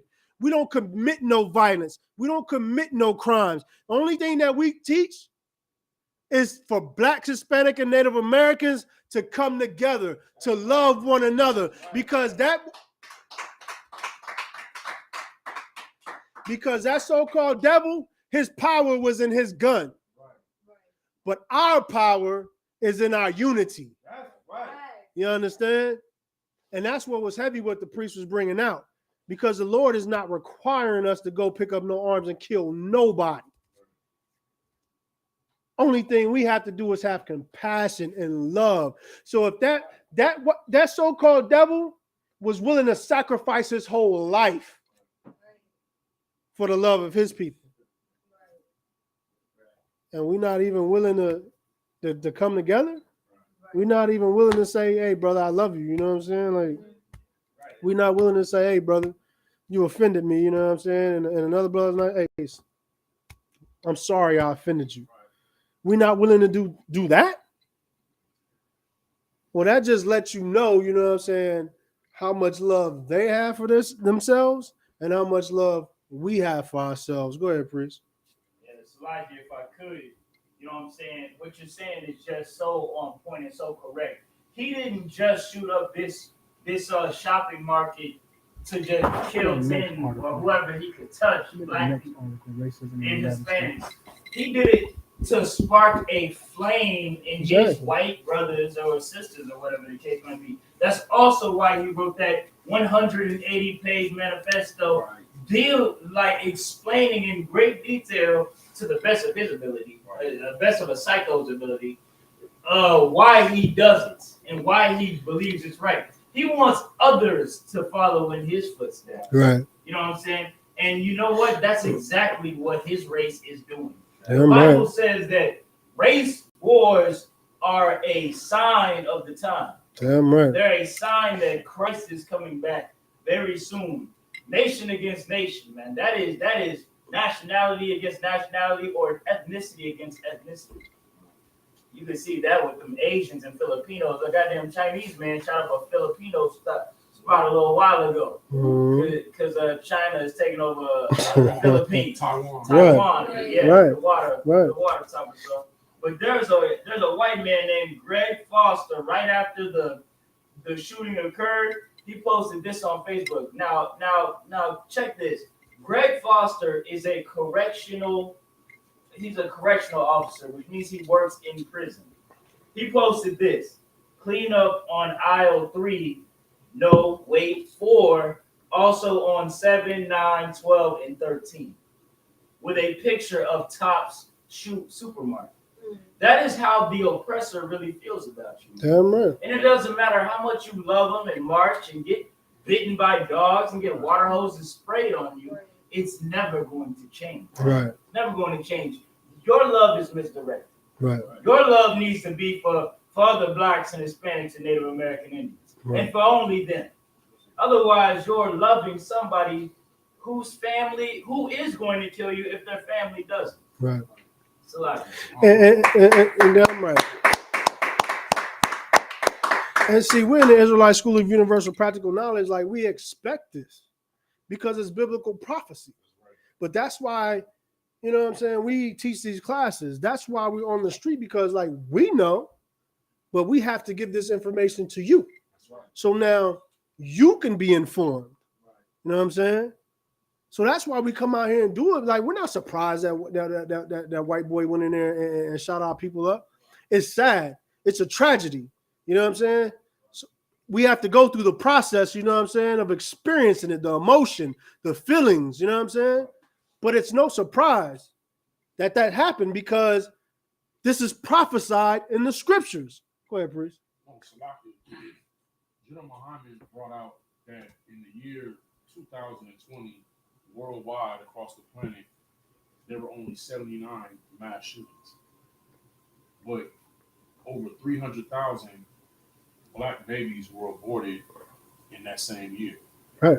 So the reason why it's hitting our people is because we saw the visual, but black people and Hispanics, we're deaf and we're numb to the babies that are being murdered inside of the wombs of our women. You know what I'm saying? And this is the thing, man. You know, yeah, it's a tragedy, but the Lord sees bigger than that. You know what I'm saying? He let that happen because we don't care about protecting our own people. Right? We don't even have the brotherhood to put our women in check and let them know that it's not your body, your choice. You understand? Right. You understand? And to me, it's all connected, man. You know what I mean? Like, brotherhood is everything. It's everything, man. And if we don't even have enough love to protect our babies, why should the Lord protect our elders? Right. You know what I'm saying? Because the majority of the people that got shot down was about 55 and up, if I'm not mistaken. Right. These were retirees, man. Old people, man. Listen, the scriptures say that they will have no favor on the young or the old. But the ill part is that we not having no favor on the young neither, man. Right. You know what I'm saying? And it's a heavy thing, man. But like the truth of this Bible, man, the truth of the Most High, we have to ask ourselves the question, man. Like, do we really love our people? Do we really care? Is this like more cultural outrage, or do we really care about making the changes that can actually give us God's protection? Right. Because that's all that was. That was the Lord letting us know that He's not with us, man. Right. And He's not with us. Why? Because we're not with each other. Right. It's a lot. No. No, and that's heavy, you know what I'm saying? Because like we see these incidents happening and it's just incidents, you know? Like we don't even think that everything is connected. We don't think that one thing has something to do with the other. But like that priest just brought out, everything is connected. Like, listen, you can't commit grave sins against the Lord and not expect Him to give grave punishments. You understand? Like, you can't expect that. Like, listen, we serve a just God. And it's not only, you know what I'm saying, for the wicked things, you know, that these other nations to do against us, you know, that He, you know, sends a punishment to our enemies. Well, we also are punished for the decisions that we make. And the Lord is not overlooking any of it. That's right. Go ahead, sis. What you got? One of the victims who died, he was going to the supermarket to get a birthday cake for his 3-year-old son. And I was thinking, like, if he was an ISUPK and never celebrated a birthday, And you know what's heavy about what that sister just brought out? Because I was reading, that, and I was seeing birthday cake. I was seeing, Shopping was down. That's crazy. right. But I was seeing like every one of these people, was committing some type of sin, against the Most High. Like I said, I was seeing birthday cake, and I seen a few more, and I was like, damn. And I was thinking like, damn, like they're committing sins against the Most High. You know what I'm saying? But that just goes to show, like for all our people, though, you know what I'm saying? Like the Lord is going to judge us for celebrating birthdays. The Lord is going to judge us for eating shrimp, crab, pork, and lobster. The Lord is going to judge us for being pro-choice. You understand? All of this stuff the Lord is going to judge us for. And we think that we can, because our so-called oppressor teaches us that we can just go out here and do whatever the hell we want. Well, he's setting you up to be judged. Because all these things that you're not supposed to do, he makes it easy for you to do. And the Lord is not going to turn a blind eye. You know what I'm saying? To these things. Especially when you got these priests and prophets out on every corner. Especially when you got these priests and prophets out on the airwaves. Especially when you got these priests and prophets on every major social network that everybody's on. The Lord is not going to turn a blind eye to all of this wickedness that we're doing. Because now we don't have an excuse. The truth is in the earth. And we as a people, we just choose not to follow it. Go ahead, priest. What you got? That's why it's so important. Like you said, like when we go out there these streets right here, Texas and New Orleans and Louisiana and all over the South and all over the world, it's important that we let our people know that God is not the Christian God. Damn right. God is somebody to fear. You know what I'm saying? And what happened this past, this weekend, in Buffalo, that's an example of God. When you sin, that's an example of God being a terrible power. Damn right. You know what I'm saying? Because we don't, when we sin, we go against God. You know what I'm saying? So we don't have any protection when we sin. We out there, like you said, you saw somebody with a birthday cake. I'm pretty sure somebody had some pork chops in the basket. Right. I'm pretty sure somebody had some shrimp, crab, and lobster, in the basket, in their shopping cart. You know what I mean? And that's why it's so important for us to let our people know that God is not no fairy tale God. He's not little story God. You know what I mean? He's a terrible power and he's a man of war. That's and right. We see what's going on right now. This is an example that this is an example that what's going on right now that God is not playing around right now. But people are dying right now. People are dying left and right right now, man. Because God is let our people know that we need to start listening to ISUPK. Right. Stop with these other groups in your Christian church. Listen to these brothers out here. They've got their gold chains on, got their crown on, looking glorious. Listen to these brothers right here. Maybe they got something to say. Right. Maybe they got something, to worth hearing. You know what I mean? So right. You got it, priest. No, but what that brother was bringing out is heavy, you know what I'm saying? Because, like, that's what we're talking about. Like, we just think that we can just do whatever the hell we want and the Lord is just going to overlook our wickedness. No, that's not the case. You know what I'm saying? Like he said, the Lord is a terrible power. The Lord sends the priests and prophets out through the highways, the byways, the airways. He's sending us out to warn our people. And that's why we have these brotherhood classes to teach the importance, you know what I'm saying, of loving one another, coming together with one another, you know what I'm saying, separating from our enemies. Because our enemies damn sure are separating from us.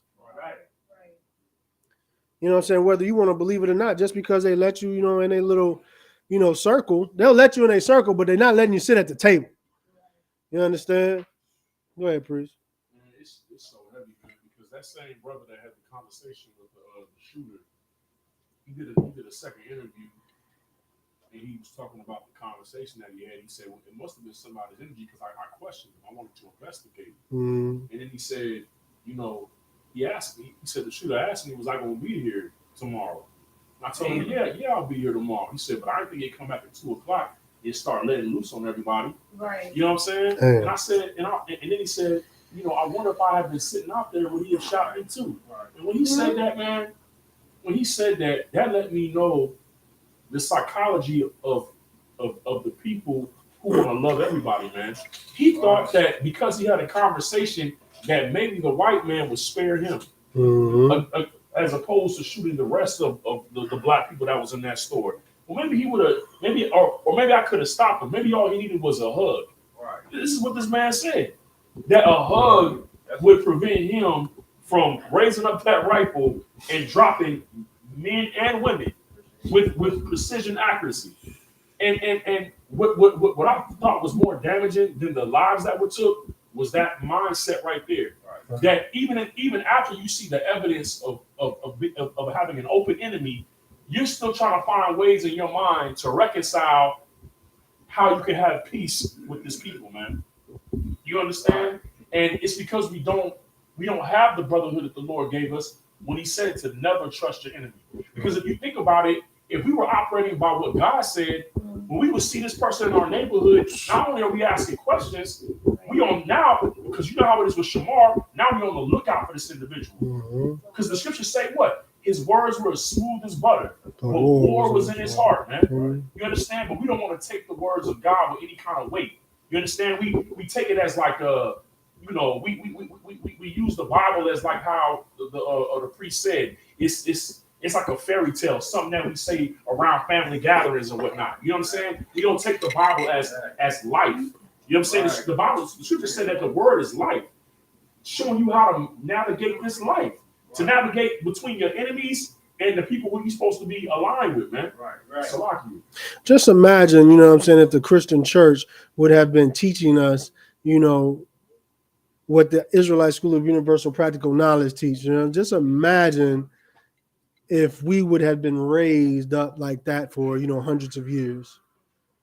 None of this would be possible. Right. Our enemy wouldn't be able to, you know what I'm saying, commit warfare against us. Because why? Because we would be together as a people and we would be on the lookout for each other. We would be watching for one another. We would be protecting one another. None of the plans that he devised could have been possible if our leaders taught us this truth what was in the Bible. Right. That's right. But because we wasn't taught the truth, because we've been taught Christianity, you know what I'm saying? Our defenses we have no defense system. You know what I'm saying? Our defense is to run to the very people who are trying to destroy us. Right. And what the hell kind of defense is that? I'm running to my own death. Right. And what he brought out was heavy because, like I said, that brother say, well, I wonder if I was there. I wonder if I would have been able to say, listen, he is your enemy. Right. Your enemy, not your friend. He didn't ask you if you were going to be there for a reason. He told you, you said he told him he was going to be there, right? I mean, there's a lot of appreciate for interjecting. The way I took it was the white boy was asking, like, are you going to be there? Because, like, I'm going to pop you too. Right. Like, well, so that's why I was asking. How I took it, you know what I'm saying? But he took it like, was he, you know what I mean? He's still wondering, would he have spared me type thing, man. I'm like, and Salaki, no, boy, you got it. Yeah, don't sweat. He was talking about the discussions that he was having, critical race theory, string theory, which is physics, right. And that in appeal to his intelligence would have removed him from the carnage that his people experienced that same day. Like the idea that you can go to college and get a degree and wear a suit and trim your waist, you know what I mean, cut your beard off, cut your hair, and they're gonna accept you like that now because you speak with a certain vernacular. Now, I'm not like them. Right. You know, yeah. I seen a camp, one of those fake Israelite camps in California, having a conversation with a man, and he says, you know, a lot of these camps in New York, ISUPK, You know what I'm saying? They're a little rough, but you know, we have our own spin on the truth. We don't want to come hard like that. You think that you putting yourself in this package for the Caucasian to where you seem like you're harmless. They're not going to spare you because they have a bloodlust after you. Right. And it's heavy because, you know, yeah, America teaches racism, but this is ingrained in their genetics because the Lord shaped them that way, man. Right. We were fighting in the womb. This didn't start in America. This started in the womb of Rebecca. Right. Salakia. Well, give me 1 second, priest. Start reading that. You know what I'm saying? What you got? I got you. Please give me 1 second. The article. Okay. The article. From Wikipedia, racism in the United States. Racism in the United States comprises negative attitudes and views on race or ethnicity which are related to each other, are held by various people and groups in the United States and have been reflected in discriminatory laws. Hold on. So he said in discriminatory laws. Who sets the laws in America? The so-called white man. But deeper than that, your so-called politicians. Right. Your so-called politicians have set laws in place that are considered racist. Read. Practices and actions, including violence. Practices and actions, including violence. Your police departments. You know what I'm saying? Right. These other organizations they got out here committing violence against Black, Hispanic, and Native Americans. This is the racism that they're admitting is in America. And these are not by, you know, just regular citizens. These are by the leaders of America. Read. At various times in the history of the United States against racial or ethnic groups. Throughout American history, white Americans have generally enjoyed legally or socially sanctioned privileges. What kind of Americans? White Americans have generally enjoyed legally or socially sanctioned privileges and rights. How could white Americans enjoy all those rights if the so-called leaders of America were not putting them in place? Right. So, I mean, I don't think any Black person questions, you know what I'm saying, if racism exists, Black, Hispanic, and Native Americans, I don't think we question that racism exists in America. My thing is, if you know that racism exists in America, why in the hell are we still trying to join with America? Like I just told you, you know, it's in the laws, it's in the actions, you know what I'm saying? To do harm to Black, Hispanic, and Native Americans. Why in the hell would we want to join these people? Like, it don't make no sense to me. Read. Baba Kishar. Which have been denied to members of various ethnic or minority groups at various times. European Americans, particularly affluent white Anglo-Saxon Protestants, are said to have enjoyed advantages in matters of education, immigration, voting rights, citizenship, land acquisition, and criminal procedure. Listen, man, they're able to experience all the benefits of those things because this is their kingdom. And that so-called, you know what I'm saying, white boy, because he felt all those things were threatened, he took it upon himself to go murder Black people. That's right. He took it upon himself to strike a match, you know what I'm saying, to try to start a flame. You don't think that people are going to get behind him after they read that 180-page manifesto? You don't think people are going to sympathize with him? Well, listen, hell, I've already been reading that the politicians have been sympathizing with him because of the goddamn replacement theory. So you got the leaders over, you know what I'm saying, America, who Black and Hispanic Native Americans are under, agreeing with this devil and agreeing with his manifesto and his mindset against Black, Hispanic, and Native Americans. Listen, when the politicians start agreeing with a mass murderer, goddamn it, you're in trouble. What's a lock? It's been over because they've been agreeing with him. You know what I'm saying? They've been agreeing with him. They just, you know what I'm saying, do it discreetly. You know what I'm saying? You want to say something, Priest? It's like if I put it heavy because in this paragraph it said that they enjoy advantages in criminal procedure.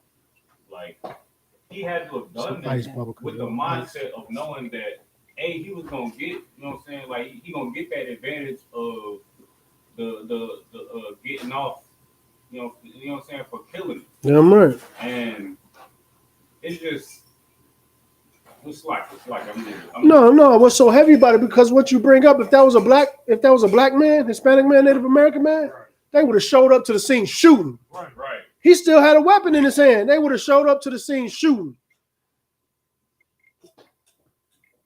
They would have showed up to the scene shooting. Right. This man was taken into custody, pulled up very nicely, not pulled on, tugged on, tackled. I seen him in a picture. He very nicely, you know what I'm saying? Very nicely apprehended. You feel me? Go ahead, Priest. You know, the reports say, multiple reports saying that he put the rifle under his chin. And they asked him not to do it. You see what I'm saying? Why? Because his own. You know what I'm saying? That was his own. You know what I'm saying? Because I mean, if that was our own, what we would have done? Right. Same thing, right? We'd have done the same thing, right? We would have tried to save that brother. You know what I'm saying? So it's showing you how one people could treat their own, and it shows us how far away we are from how we treat our own. You understand? Because I'm gonna tell you like this: if it was other, you know what I'm saying, if it was a black man, like I don't doubt not for 1 second that if other black police officers would have showed up to that scene, they would have took that other black man out. You know what I'm saying? They wouldn't have tried to, hey, no, bro, please don't shoot yourself. You know what I'm saying? We can work this out. You know, whatever. You know what I'm saying? They would have showed up and they would have took him out. You know what I'm saying? Just like, you know what I'm saying, the so-called white man would have took him out. Right. So that just shows you, you know what I'm saying, how we have no love and compassion for one another, but even the devil can have compassion, you know what I'm saying, for his own. You understand? Go ahead, Bruce. It's like just to add to that point, like as far like Kyle Rittenhouse, like he murdered his own people. Like he traveled like this devil did. He traveled away from his home to murder his own people, and he got a slap on the wrist. Right. So like we gotta I wouldn't be surprised, and our people shouldn't be surprised if this devil get a slap on the wrist for murdering blacks, Hispanics, and Native Americans. Like Kyle Rittenhouse murdered his own people, and he got the slap on the wrist. So like for murdering us, you know what I'm saying? Like, what you think from that? It's like that devil did what so many people were thinking that didn't have, you know what I'm saying, the gall to do. You know what I'm saying? Go ahead, Priest. Nah, it's a lot. Y'all just gonna say maybe not even the guard, but they just wait for the time. You know what I'm saying? Right. And then like how Commander Junior Hart brought out. I mean, what they may lock him up, but they locked up Dylan Roof. But like Commander Junior Hart said, Dylan Roof is running his section of the prison. Boss up in there. You know so what I'm saying? What do you think he's gonna get when he get locked up? He's gonna get put in gym pop, get put with the Aryans, and he's gonna get ranked up too. You know what I'm saying? Commander Junior Hart said that Dylan Roof ran up on the Oath Keepers in prison and ran up on the Proud Boys and was like, "Give me that member list. I need that list." And he's sitting on top of the pile, ranking 5. Right. You know what I'm saying? So the prison ain't really a punishment in this situation because, like how you brought out earlier, this is a race war. Right. You understand? And how we know wars can be ran from the prisons onto Damn the right. streets. Damn right. And what this priest bringing out heavy because, you know, a lot of them, you know, high ranking, you know, men up in prison, hell, they rather stay in prison than to go home. To call shots. Right. You know what I'm saying? And I just show you how they living up, and they living in there to a comfortability level where they willing to forego freedom and come home to stay in there and have that power and run the prison from the inside. Do me a favor, priest. Drop down to that paragraph. I think it's the second where they talk about the genocide, of Native Americans. You want to say something, priest? Yeah, Go ahead. No, Bubba Kashaw, why you getting that? Also, what the general was bringing out yesterday on Black Watch is so heavy because they come there to kill us because one thing, because we're not together. You know what I'm saying? They're not going to the Muslim miles shooting them up. They go to the Baptist church to shoot us up. Right. They go to the store to shoot us up. You know what I mean? Because we are sitting ducks because of Christianity. Damn you know right. what I'm saying? Because we love everybody. We are so weak as a people. You know what I mean? Because we are not together. You know, so it's easy for Dylan Roof and what's his name, Peyton Randall, whatever name is, to come and shoot us up. You know what I mean? And like that's why it's so important that we all come together. You know what I mean? Damn right. The Christian church has divided us. Right. And I mean, I shouldn't even say divided. The Christian church has severed us. You know what I'm saying? Right. I mean, like the Christian church has done a number, on Black, Hispanic, and Native Americans. Right. You got that, priest? Don't come. Read that, Bubba Kashaw. Racism against various ethnic or minority groups has existed in the United States since the early colonial era. Right.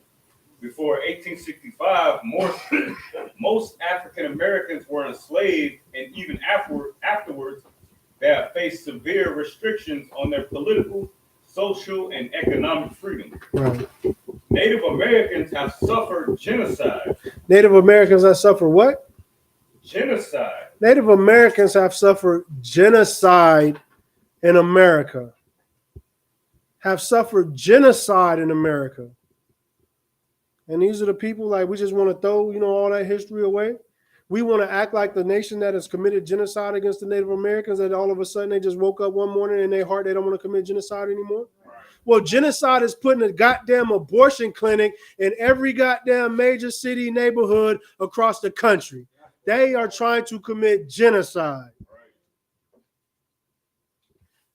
But we still want to join them. We still want to love them. We still want to, integrate in their society. Like that's what we want. Go ahead, priest. Like just to add, when if they stop committing genocide, and on top of that, to come on, they came over with genocide on their chest. So that's one hell of a motive to deal with a whole people. You know what I'm saying? Just come over and just have genocide already on your chest, But nah, you know what I'm saying? That's right. You know what I'm saying? And that's the thing about it. Like we was just reading, I don't give a damn what nobody say. We in the Israelite School of Universal Practical Knowledge. We know the Native Americans are the 12 tribes of Israel. Right. You know what I'm saying? We know that we're the same people. And so when we read about the Native, the so-called white man committing genocide against, we look at it as them committing genocide against our brothers, against our people. You understand? And this is why, and this is why we have so much disdain and so much hatred in our heart, for these people. It's not because of the color of their skin. It's not because they don't season their food. You know what I'm saying? It's not because they ain't got no rhythm. You know what I'm saying? It's because of none of that. You know what I'm saying? We have a disdain for these people from what they did to my ancestors. You might not give a damn about what they did to your great grandmother because you don't know your great grandmother. So you can put that out of your mind. But for me, you know what I'm saying? I don't have to know my great grandmother. I just know she was my great grandmother. And this nation of people tried to commit genocide against my people. And I look at it today that if they could, will commit genocide against our people today. Right. And you want to tell me I'm wrong, or you want to tell me that me and my brothers are wrong for teaching our people to separate?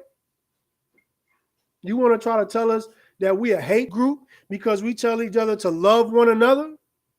Y'all try to tell us that we are a hate group because we tell our people to separate themselves from America? Right. Listen, man, y'all go ahead and label us whatever the hell y'all want. You know what I'm saying? But y'all not going to tell my people to run from danger. Y'all not going to tell my people, you know what I'm saying, to separate from the people that's killing you. Because you better damn sure believe if the Arabs were living in America and slaughtering all the white people, you know what I'm saying, that they would tell their people to separate from the Arabs. They would tell themselves to separate from these other nations. Let me get 2 Edges 13 and 31. And that's why it's so important, you know what I'm saying, for us to gather together, because just like, you know what I'm saying, that devil went in that grocery store and shot our people up, like we said, you know, he struck a match to set a flame. He wants, you know what I'm saying, his people, you know what I'm saying, to pick up arms and do the same thing that he did. He don't want the next, you know what I'm saying, grocery store shooting or the mass shooting to be 10 people. He wanted to be 30 people. And the one who does the 30, he wanted to be 120. You know what I'm saying? And that 120, the one that did 120, he wants it to be 500. You know what I'm saying? And so because of that, that's why we have to separate, because it's going to be a time that comes when race wars is coming. You see it now. Like this devil didn't go in his grave. He didn't start or kick off race wars. Right. We just spoke about Dylan Roof before him. Right. You know what I'm saying? And how many other mass shootings was before that? Lynchings, all of that. You know what I'm saying? So all of that stuff that has happened in the past and what just happened this past weekend, all of these things are leading up to what's prophesied in the Bible, and that's race wars. That's right. That's nation going against nation. And I'm going to tell you something like this, I'm going to tell you this, Black, Hispanic, and Native Americans. You know what I'm saying? When these race wars come, you're not going to be able to run and go gather with Johnny. You know what I'm saying? You're not going to, be able to run, and gather with little Timmy. Because little Timmy is going to go gather with his people. Y'all might have been friends before, but because he's so afraid, or because, that hatred that he naturally has, he's going to go with his people. And he's not going to y'all might have been friends before, but he's going to turn that right off. Because that friendship that y'all had, now you're going to become an enemy to him. And so that's why it's so important that we separate now, because like you don't want to do anything in life when it's too late. It's always beneficial to have a warning and to know what's coming, so you know how to react, so you can get out of the face of danger, so you can get out of the way of danger. Read that, Baba Kashaw. Book of 2 Esdras, chapter 13, verse 31. And one shall undertake to fight against another, one city against another, one place against another, one people against another. One city, one place, one people are going to be fighting against another. It says one people against another. It didn't say, other, people together that are joined together are going to be fighting against, everybody. It says one people against another. It sounds like race wars to me. You know what I'm saying? One city against another. I mean, it sounds like race wars to me. Read. And one realm against another. Verse 32. And the time shall be when these things shall come to pass, and the sign shall happen which I shewed thee before. And then shall my son be declared. Hey, listen. Sluggy, go ahead, Sluggy. Whom thou sawest as a man ascending. Listen, the Lord is telling you, like, these are warnings. When you see these things, then there's going to be time for our kingdom return. That's right. Christ is coming back. But before he comes back, all these things have to happen. It's no coincidence he had nigger written on the barrel. Right. It's no coincidence he said he had "Here are your reparations" on the barrel. He was showing you that this is a racially motivated act. Because the Bible says, start from the top. It says what? Start from the top. And one shall undertake to fight against another. And one shall undertake to fight against another. This so-called white man went to fight against a so-called black man. Read. One city against another. He left his city and came to a city that was populated by black people. Read. One place against another. One place against another. Read. One people against another. And one people against another. You know what I'm saying? Like, he let you know that I'm a so-called white European, and I am going against the so-called black man because I feel like he's threatening my people. I feel like his presence is threatening my people. And that's biblical prophecy. You know what I'm saying? Like, that is biblical prophecy. That is in the Bible. What happened this weekend, it's in the Bible. Right. Listen, if you don't want to separate from your enemies, the Lord is going to force you to separate from your enemies.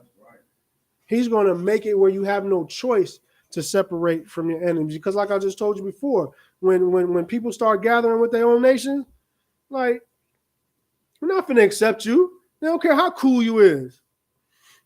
They don't care how many blunts y'all used to smoke. They don't care how many times you let him call you nigga. They don't care how many rap songs y'all sung and whatever y'all did. Your oppressor, the so-called, he's not going to give a damn about none of that. He's going to give a damn about picking up his arms and protecting the man next to him. Because the only thing he's going to see is now those people are fighting against my people. Let me get 2 Esdras 2:14, Baba Kashaw. The Lord is making it. The Lord is making it to where we're going to have no choice but to prefer one another. That's right. You know what I'm saying? Like, he's telling it, he already told us, gather yourselves together. Yea, gather yourselves together. O nation not desired. That so-called devil let you know that you're a nation not desired. And what was so heavy, you know what I'm saying? Like, he was just bringing out, in that manifesto, that boy was bringing out facts. You know what I'm saying? That boy was intelligent. The research that boy did, listen, that research that boy did, I don't know how no white man can sit up there and call himself a Jew. You know what I'm saying? He broke it down. You know what I'm saying? That the so-called white man over there in Israel right now is a goddamn imposter. He let you know that they were him. You know what I'm saying? He let you know that he was a goddamn European, and that so-called Jew over there in Israel was a European too. And he brought you out facts. You know what I'm saying? That boy brought out information that you could go verify was true. And like that priest just brought out right there, like, he did it because he loved his people. He did it. He loved his people so much he was willing to sacrifice his life. How much do we love our people? What are we willing to sacrifice? What are we willing to sacrifice? You got that? Well, you said 2 Esdras 2:14, Baba Kashaw. I'm gone. Book of Esdras, 2 Esdras, chapter 2, verse 14. Take heaven and earth to witness. While broken Salakia. 2 Esdras 14 and 13. Salakia.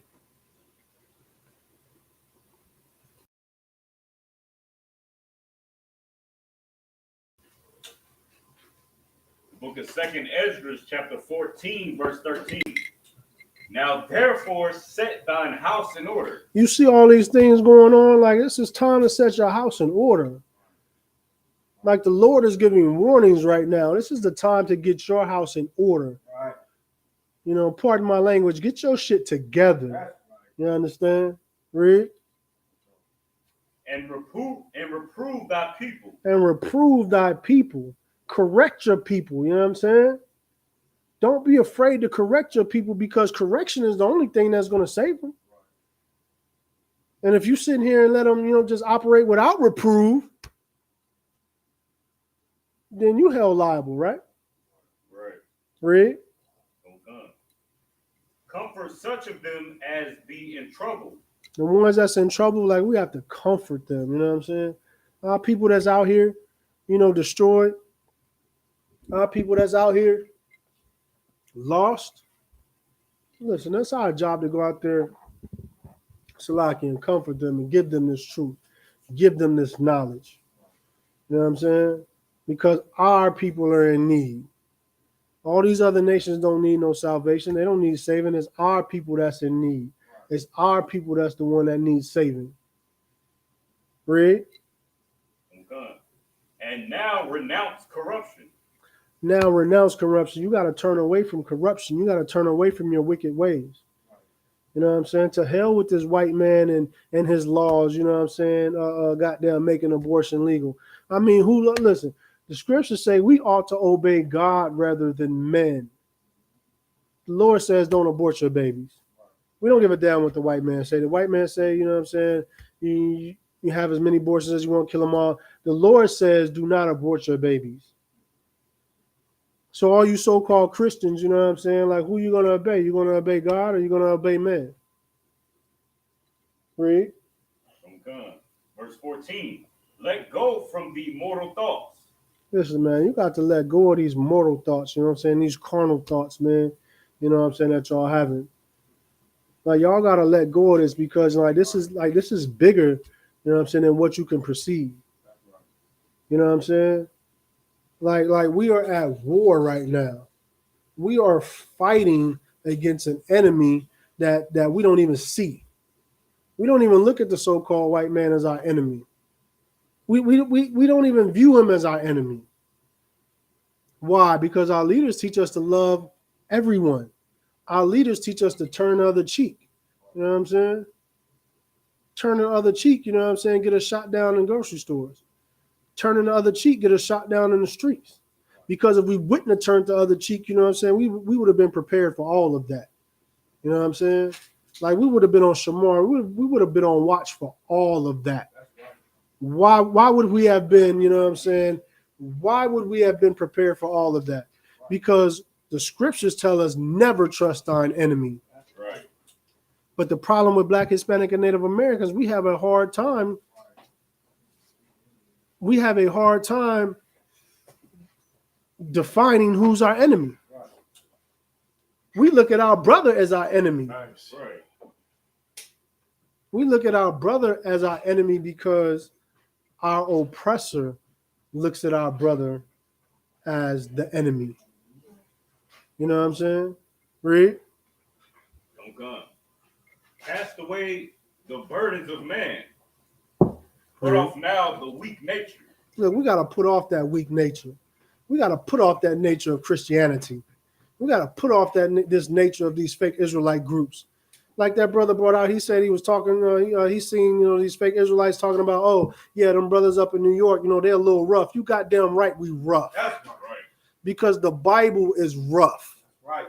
You know what I'm saying? We're not trying to sugarcoat nothing for nobody. If the scriptures say that's what it is, well, that's what it is. We obey the scriptures. You understand? We're not sitting up here trying to make anybody else feel good. If the Lord don't want to make them feel good, we damn sure ain't finna make them feel good. Listen, man, you goddamn right we rough. Scriptures say the Lord is a man of war. The scriptures say the Lord was an austere man. He didn't say the Lord wasn't effeminate. He didn't say, the Lord was soft. Like, we're not conforming to nobody. Our job is not to conform to you. Our job is to give you, the unfiltered, the unadulterated truth. Because this truth ain't for everybody. I'm going to just keep it, keep it a buck with you. The truth ain't for everybody. Right. It's not. The Lord don't want everybody. Right. Scriptures say 2/3 of Israel is going to pass away. 2/3. The Lord not looking for everybody. Finish reading that out. Okay. Verse 15. And set aside the thoughts that are most heavy unto thee, and Yes. haste thee. Listen, set aside those thoughts that's most heavy to you. You know what I'm saying? You concentrate on the Lord. You know what I'm saying? When you put all your, you know what I'm saying, like your focus on the Lord, you don't have to worry about, you know what I'm saying, all these things, you know, that you feel are heavy on you. You know what I'm saying? You worry about the Lord and you focus on the Lord and you serve the Lord, and He gonna work all that out. Nobody said coming into the truth is gonna be easy. No one, you know what I'm saying, ain't never say, you know what I'm saying, like you gonna be like, oh man, you like I ain't gotta worry about nothing. You know what I'm saying? Or, you know, this is Salaki. I'm not. What I'm saying is, it's when you focus on the Lord and when you come to serve the Lord, you don't have to worry. You know what I'm saying? Like, you don't have to worry. The Lord said, give us this day our daily bread. Like, the Lord is going to provide for you for that day. Then the next day come, the Lord is going to provide for you for that day. You know what I'm saying? The Lord is going to make sure that you have what you need. And, you know what I'm saying? Everything that you need, He's going to make sure you have. There's some more on that up? Come. And haste thee to flee from these times. 16. Verse 16, for yet greater evils than those which thou hast seen happen shall be done hereafter. Listen, there's going to be greater evils, you know what I'm saying, in this grocery store massacre. You feel me? Right. There's going to be greater evils, you know, than the coronavirus. There's going to be greater evils than the Christian church, you know what I'm saying? There's going to be greater evils, you know, than all these things, you know, that have happened. Read. Don't come. Verse 17. Salakia, for greater evils that those which thou hast seen shall be done hereafter. Like, this is prophecy. Like, it has to happen. The Lord is telling you greater evils are going to occur. All right? Give me Romans 12 and 10. We'll get a couple more precepts. We're going to get on up out of here.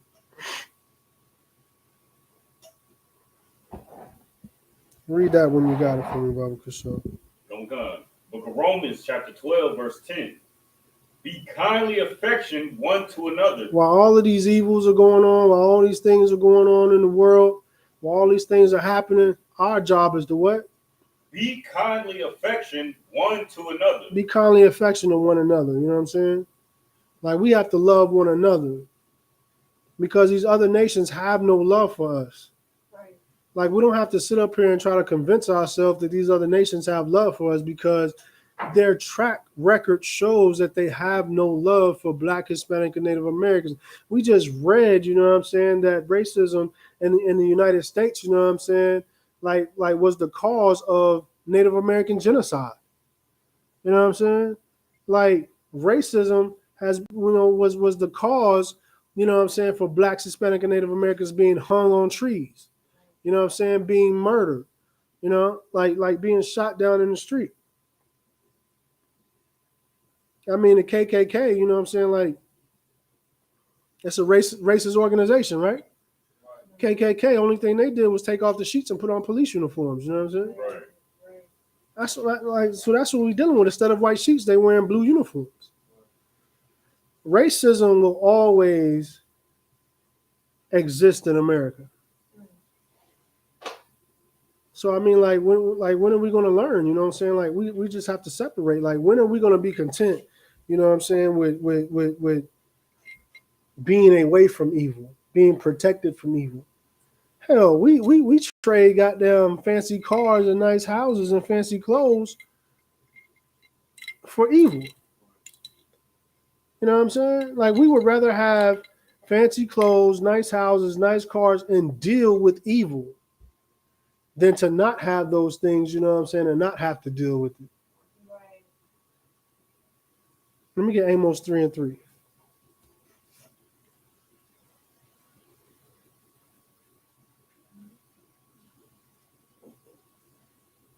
The book of Amos, chapter 3, verse 3. Can two walk together except they be agreed? Can two walk together except they be agreed? This is in the Bible. You know what I'm saying? Like, can two walk together unless they be agreed? Like, listen, the Lord never intended for all nations to be together. Right. You understand? Like, how in the hell are we supposed to live in America, you know what I'm saying, with the people who oppress us? Right. We don't agree with racism. And they damn sure don't agree with our presence, you know what I'm saying? Like, unless it suits them, you know what I'm saying? Like, putting us in slavery, you know what I'm saying? And hard bondage and getting the labor up out of us, you know what I'm saying? They damn sure cool with that. You know what I'm saying? But living, as good as them, or living above them, they don't agree with that. And the scriptures say, can two walk together unless they be agreed? Hell no, we can't walk together. So if we know we can't walk together, you know what I'm saying, then we have to separate. Like, separation is righteous. There's nothing wrong, you know what I'm saying, with gathering with your people. There's nothing wrong with that. Like, we're able to gather with our people. And listen, the ISUPK, we gather with each other all the time. And we're not out here murdering nobody. We're not out here committing no crimes against nobody. We let them be, and then we let them do their thing, and we do our thing. All we want to do is just be left the hell alone. You know what I'm saying? To gather with our own people, to love our own people, you know what I'm saying? To keep our culture, to keep our ways, to keep our laws, to serve our God. That's all we want to do.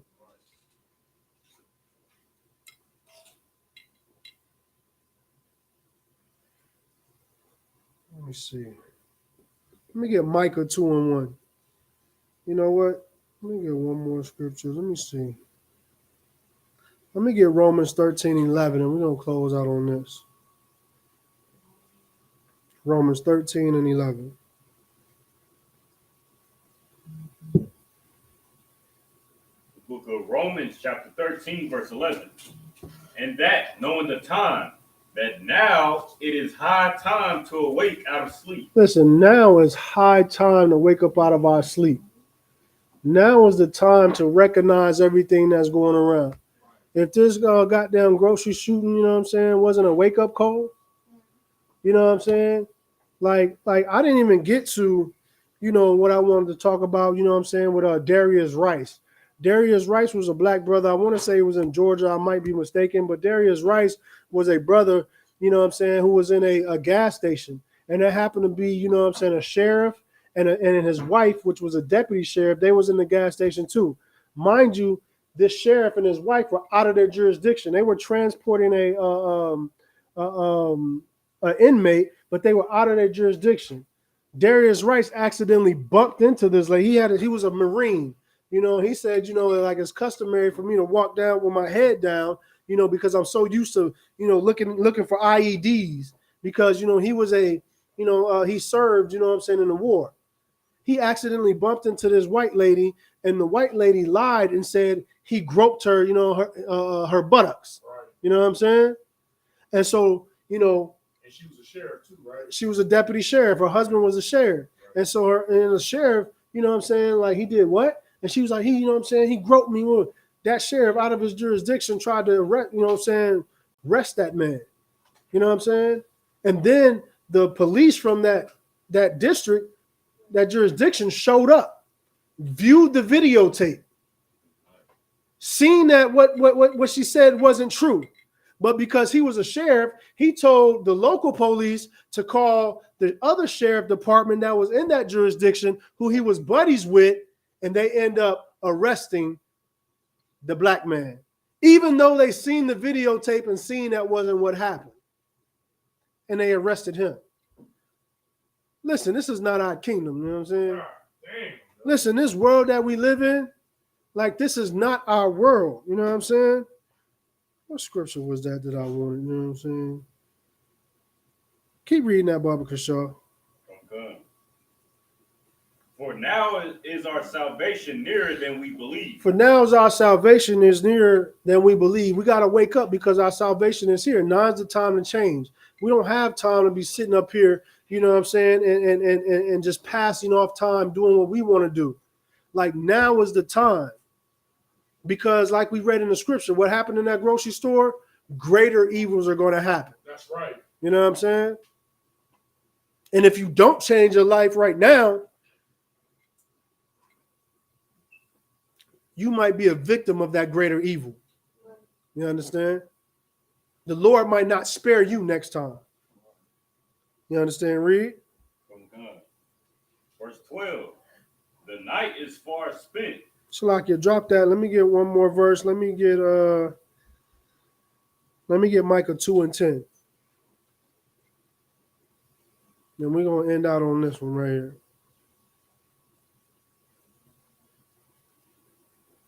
Book of Micah, chapter 2, verse 10.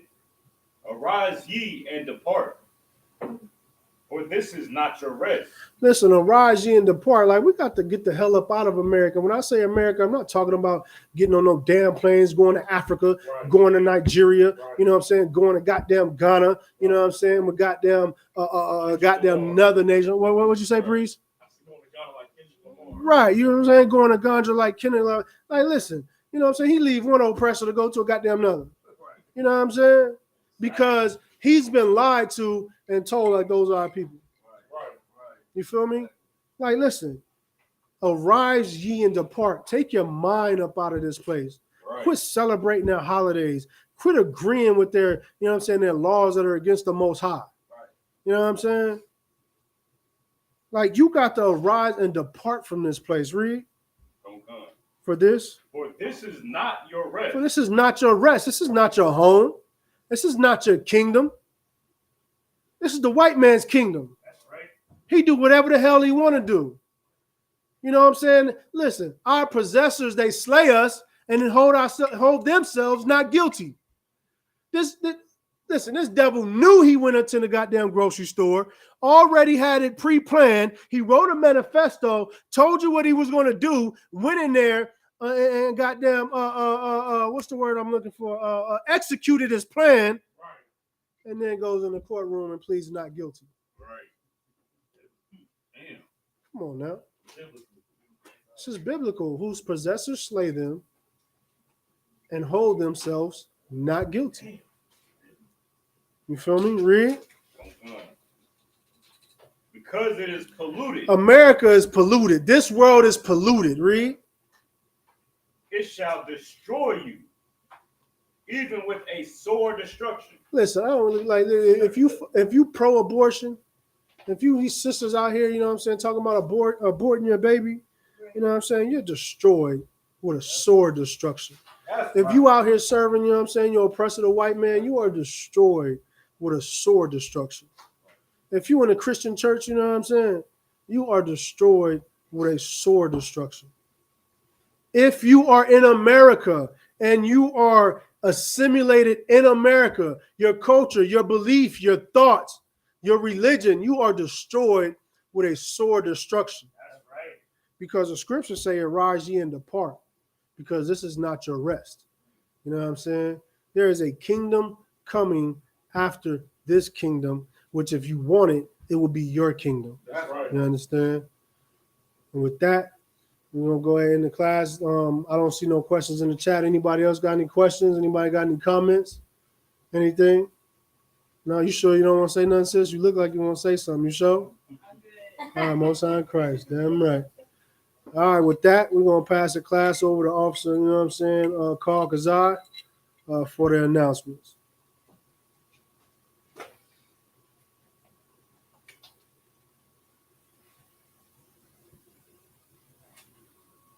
These are the ISUPK security announcements. We are the ISUPK, start out at 1 West 125th Street, Harlem, New York.